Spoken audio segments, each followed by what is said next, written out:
Assalamualaikum warahmatullahi wabarakatuh. Selamat pagi anak-anak sekalian, Bapak Ibu dan pemirsa TV UPI. Apa kabar semuanya? Semoga kita selalu diberikan kesehatan oleh Allah Subhanahu wa taala. Senang sekali kita dapat berjumpa di program pembelajaran jarak jauh TV UPI Edukasi Generasi. Anak-anak sekalian, pada kesempatan ini Bapak akan memberikan materi pelajaran mengenai menggambar denah rumah tinggal. Pada materi ini diharapkan kalian dapat pertama menjelaskan definisi denah rumah tinggal. Yang kedua, memberikan fungsi, menjelaskan fungsi denah rumah tinggal. Yang ketiga, menjelaskan elemen-elemen yang harus digambar dalam denah rumah tinggal. Dan yang keempat, yang terakhir adalah menerapkan prosedur pembuatan denah rumah tinggal. Baik, kita mulai pembelajaran hari ini dengan menyaksikan tayangan berikut ini. Baiklah anak-anak sekalian, pertama kita akan pahami definisi denah. Denah adalah gambar penampang horizontal bangunan gedung atau rumah tinggal dalam bidang datar setinggi 1 meter dari lantai, sehingga akan terlihat bagian-bagian dalam bangunan. Berikut komponen-komponen yang menempel pada bangunan tersebut. Kedua, fungsi dari denah itu buat apa? Pertama, fungsinya adalah menjelaskan fungsi ruang. Yang kedua, menunjukkan ukuran ruang. Di denah itu harus dipastikan ada ukuran ruangan, sehingga pada saat pelaksanaan di lapangan, tukang atau pelaksana itu bisa mengerjakan sesuai dengan gambar yang telah ditentukan. Yang ketiga, elevasi lantai atau ruang. Berapa ketinggian lantainya, berapa turunnya lantai. Misalnya untuk kamar mandi, jika turun ditulis dengan -0,10. Kalau misalnya ruang tidur atau kamar tidur naik, berarti ditulisnya +0,20. Yang keempat, menunjukkan peletakan pintu dan jendela. Ini harus dijelaskan nanti di denah. Sirkulasi masuk, sirkulasi keluar manusia atau barang dari arah yang mana, termasuk sirkulasi cahaya, sirkulasi udara, itu harus ditunjukkan melalui penataan dan peletakan pintu dan jendela. Yang kelima, penyusunan furnitur. Setiap ruangan disusun sedemikian rupa, tentu dengan menggunakan ilmu desain interior. Furnitur ditata dengan baik dan menarik, sehingga nyaman pada saat menggunakan ruangan tersebut. Yang keenam, karakter objek bangunan. Objek bangunan ini apakah karakter minimalis, apakah karakter tradisional, apakah karakter modern, itu harus tergambarkan. Dan yang terakhir, fungsi denah itu adalah memperlihatkan hubungan ruang. Hubungan ruang tamu dengan ruang keluarga, hubungan ruang keluarga dengan kamar tidur atau ruang tidur, hubungan ruang tidur dengan kamar mandi atau WC, hubungan ruang keluarga dengan ruang makan, hubungan ruang makan dengan dapur, dan seterusnya itu tergambarkan dalam denah. Jadi betapa sangat banyak fungsi denah ini, maka rencanakanlah denah sebaik mungkin. Tadi kita sudah mendapatkan materi tentang definisi denah. Kemudian yang kedua, fungsi dari denah itu buat apa? Nah, sekarang yang ketiga. Yang ketiga ini adalah elemen-elemen yang harus digambar pada denah. Jadi pada saat nanti kalian menggambar pada denah, elemen-elemen ini pastikan harus ada pada gambar denah tersebut. Pertama, yang harus kalian gambar pada denah adalah elemen simbol gambar kolom. Ya, jadi kolom ini atau tihannya dalam bahasa kita ini harus kalian gambarkan dengan simbol yang sebagaimana kalian lihat. Yang kedua, simbol gambar dinding. Ya, dinding pasangan bata itu terdiri dari pasangan bata dan plesteran. Gambar ini harus kalian tunjukkan pada saat kalian membuat gambar denah. Yang ketiga, simbol gambar pintu dan jendela, ya, gambar kusen pintu dan jendela. Jadi gambar kusen pintu dan jendela ini simbolnya pun harus kalian perlihatkan. Yang keempat, simbol ketinggian lantai. Simbolnya sekali lagi, jika di posisi netral tulis plus minus 0,00 seperti yang kalian lihat ini. Yang kedua, jika turun tulis minus 0,20 misalnya, ya, seperti kalian lihat ini cara penulisannya begitu. Dan yang ketiga, jika naik maka kalian tulis plus 0,05 misalnya. Itu diantaranya ketinggian lantai yang harus kalian tuliskan pada dena. Kemudian nama ruangan, biar jelas, apalagi kalau ruangan tersebut tidak digambarkan furniturnya, maka itu harus ditulis. Nama ruangan ini ruangan apa? Ruang tamu misalnya, ruang keluarga, dapur, ruang makan dan yang lainnya. Kemudian ukuran ruangan, ya, pakai ukuran ruangan sebagaimana yang pernah kalian terima pada mata pelajaran gambar teknik. Ya, cara penulisannya harus benar, kaidah gambar teknik harus kalian gunakan pada saat kalian menggambar denah ini. Dan selanjutnya adalah yang terakhir, buat garis potongan. Garis potongan ini nanti akan menjadi rujukan buat kalian pada saat membuat potongan bangunan. Tidak sembarangan tentu. Patokannya adalah di posisi manakah garis potongan ini kalian tentukan. Tak terasa kita sudah masuk ke poin keempat sekarang.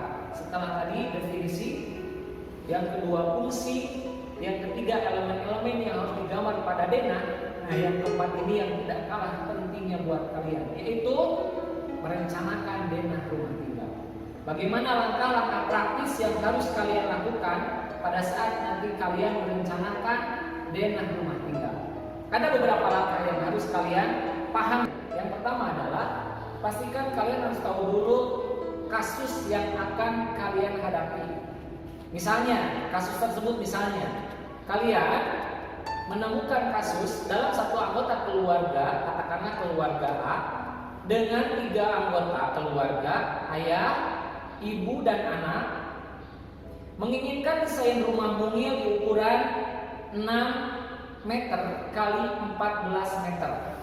Jadi jelas ya, anggotanya ada ayah, ibu, dan anak. Ukuran lahannya adalah 6 kali 14 meter.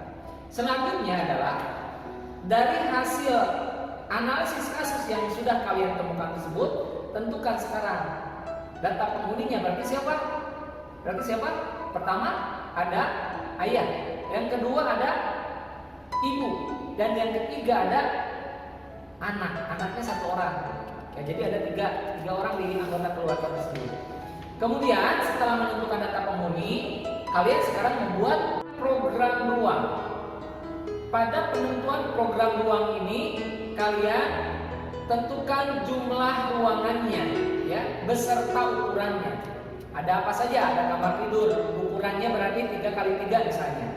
Ada apa lagi? Ada kamar mandi, ukurannya 1,5 dikali 1,5. Kemudian ada dapur, ada teras depan, ada teras belakang, ada ruang tamu, ada ruang keluarga, dan lain sebagainya. Ya, seperti yang kalian lihat itu contoh saja. Tapi tetap acuannya adalah dari hasil analisis yang telah kalian lakukan. Kemudian ukuran ruang ini tidak perlu terlalu kaku. Ya, tidak perlu terlalu dipikirkan. Jika dirasa kurang besar nanti bisa diperbesar. Jika terlalu besar nanti bisa diperkecil. Jadi ini masih mungkin untuk diubah pada tahap desain denah tersebut. Kemudian yang ketiga adalah kalian buat sketsanya. Jadi setelah merencanakan program ruang, buat sketsanya. Di mana dibuatnya? Dibuatnya adalah pada kertas milimeter blok. Jadi kalian pastikan harus beli dulu untuk di fotokopian misalnya kertas milimeter bloknya, ada pensilnya, ada penghapusnya, sehingga nanti kalian bisa membuat di selembar kertas milimeter blok tersebut ukuran luas tanah yang akan dibangunkan tempat. Kalau sudah digambarkan bentuk tanahnya, maka sekarang kalian buat garis bantu Fungsi garis bantu ini adalah untuk menggambar ruangannya. Tentu dimulai dari area depan. Area yang paling depan itu setelah pagar depan itu ada apa? Ada carport. Carport ini untuk menyimpan mobil di bagian luar tapi tidak tertutup. Semi biasanya yang bagian bawah-bawahnya atau samping-sampingnya itu tidak ditutup gitu ya. Berapa ukurannya? Ukurannya dari bagian denah depan naik ke atas itu 5 meter ya. Ambil atau tarik garis horizontal 5 meter. Dan dari depan kemudian tarik ke samping itu 3 meter. Ya. Jadi ukurannya 3 kali 5. Kenapa ukurannya harus 3 kali 5? Ini adalah ukuran standar untuk menentukan ukuran carport supaya kendaraan atau mobil nanti yang diparkir di carport tersebut tidak menghalangi sirkulasi orang masuk ke dalam rumah. Selanjutnya yang kelima adalah kalian lanjutkan dengan menggambar garis bantu yang lainnya. Setelah carport, kalian tentukan garis bantu berjarak 3 meter dari garis pertama. Untuk membuat apa? Untuk membuat kamar tidur. 1,5 meter untuk membuat kamar mandi, ya, dan 3 meter untuk membuat kamar belakang. Dan disisakan di bagian belakang 1,5 meter itu untuk halaman belakang. Langkah ke-6 yang harus kalian lakukan adalah kalian tempatkan ruangan berdasarkan garis bantu. Namai ruangan tersebut, carport, ruang keluarga atau ruang tamu, kamar tidur, kamar mandi, kamar belakang, dan seterusnya, ya, termasuk taman atau halaman belakang. Nanti kalau sudah jadi, itu nanti akan diedit, ya, diedit apa? Edit ukurannya sesuai dengan perencanaan program ruang yang telah kalian tentukan dari sejak awal. Yang ke-7, di langkah ke-7 ini kalian tambahkan garis bantu yang dirasa perlu. Bisa untuk kamar mandi ukurannya 1,15, maka tambahkan garis bantu arah vertikal misalnya dari samping geser 1,5 seperti terlihat pada gambar 1,5 meter ya. Kemudian beri garis merah misalnya ke arah belakang untuk teras, karena teras belum tercantum di sana. Teras depan dan teras belakang itu hanya sekedar garis bantu saja. Cuma nanti pada saat penggambaran itu garis aslinya adalah garis hitam. Itu sebagai tanda saja sekali lagi untuk garis merah. Di langkah ke-8, silakan kalian lakukan trial and error. Nah, di langkah ini kalian melakukan analisis ulang jika ruangan yang kalian telah tentukan terlalu kecil atau terlalu besar. Makanya di trial and error ini nanti kalian pertebal. Maka mana ruangan yang dirasa sudah pas, tebalkan, dan mana ruangan yang dirasa tidak pas, dihapus. Ya, hapus sehingga nanti akan jelas bagian-bagian ruangan manakah yang nanti akan dibangun, yang akan dibuat pada denah untuk proses pembangunan dari mulai fondasi sampai ke atap nanti. Langkah ke-9, di langkah ke-9 ini kalian pindahkan. Jadi setelah dipotret istilahnya begitu ya, atau dibuat sketsanya pada milimeter blok supaya mudah dan jelas dipahami oleh orang, pindahkan sketsa Anda itu pada kertas HPS. Tentu dengan ukuran yang jelas ya, ukurannya kalau 3 meter kali 3 meter kalian gambarkan satu garis, ini menjadi sketsa pada saat nanti akan dibuat dinding. Langkah ke-10 adalah membuat dinding. Nah, dalam pembuatan dinding ini, ketebalan dinding kalian ikuti standar dinding pada umumnya. Sekarang ketebalan itu ada di ketebalan 15 cm. Berarti kalau skalanya 100, 15 dibagi 100 itu 1,5 mm. Dari 1,5 itu kalian bisa dipahami 10 cm untuk pasangan bata, 2 kali 2,5 itu untuk apa? untuk plesteran. Ya, jadi pembuatan dinding pasangan bata ini terdiri dari dua bagian, ada bagian batanya dan ada bagian plesterannya. Langkah selanjutnya yang ke-11 adalah kalian beri pintu, ya, beri pintu dan jendela. Tempatkan di mana ruangan akan dimasuki, di sana ditempatkan pintu. Ya, jadi ruangan untuk masuk itu diberi notasi dengan pintu. Kalau ruangan untuk pencahayaan diberi notasi misalnya dengan jendela. Jadi posisi pintu dan jendela pada sketsa ini, jika Anda sudah merasa tepat, silakan tempatkan di sana. Ya, jadi jenis pintu dan jendela yang akan Anda gunakan itu misalnya menggunakan pintu double, atau pintunya pintu single, atau pintunya pintu gendong. Itu sesuai dengan rencana yang sudah Anda pikirkan sebelumnya. Langkah ke-12 adalah kalian beri perabot dan arsiran. Lengkapi denah Anda dengan perabot. Maksudnya buat apa? Di antaranya, ya, dengan diberi perabot ini denah nanti akan tampak lebih hidup.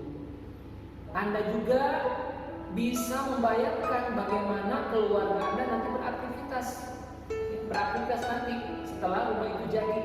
Kemudian mulai dari menata perabot ini, mulai dari ruang tamu, kemudian nanti ke ruang tidur, kamar mandi dan seterusnya. Ya, setelah itu baru kemudian dilakukan pengarsiran dinding dan memberi tanaman. Hal lain adalah beri dimensi ruang.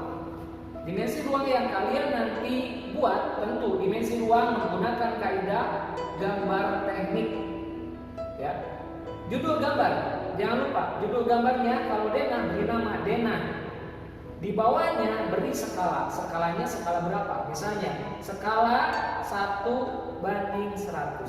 Sehingga nanti pada saat di lapangan tukang atau pelaksana itu memahami berapa ukurannya, ya, berapa skalanya, dan akhirnya pekerjaan bisa dikerjakan sebagaimana mestinya.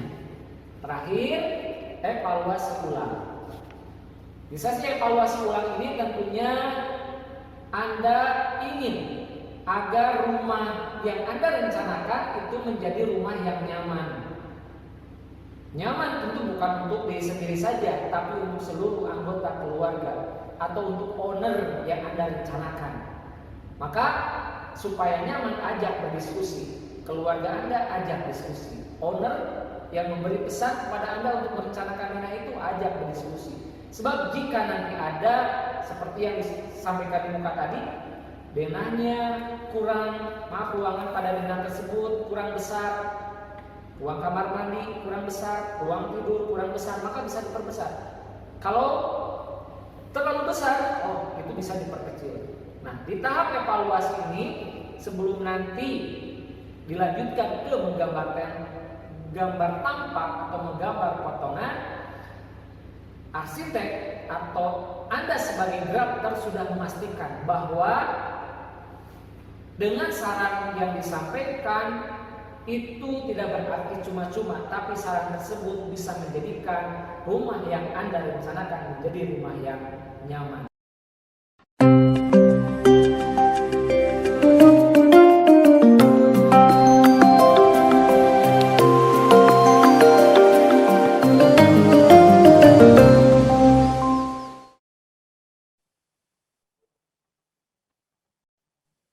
Baik, itu tadi materi hari ini yang sudah kita saksikan bersama. Bagaimana kalian sudah paham?